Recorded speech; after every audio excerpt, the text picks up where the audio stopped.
Baby Naija Dorothy hospitalized. First runner-up at the just concluded Big Brother Naija Lockdown edition, Dorothy, who was rushed to the hospital in the early hours of Friday after coming down with an undisclosed ailment, is currently in a stable condition.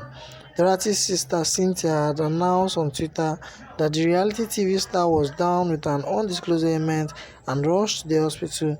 She urged Dorothy's teeming fans to pray for her to be back on her feet.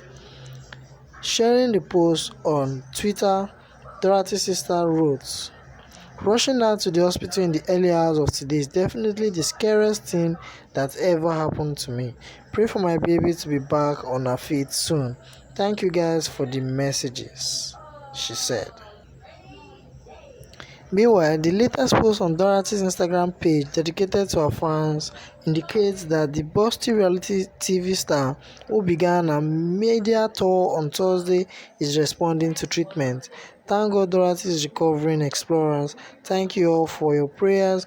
Dorothy is grateful to have a wonderful family. To the other teams, thank you also for your prayer.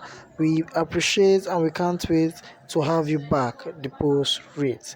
Dorothy finished as first runner-up at the just concluded Big Brother Naija Lockdown edition, which ended on September 27.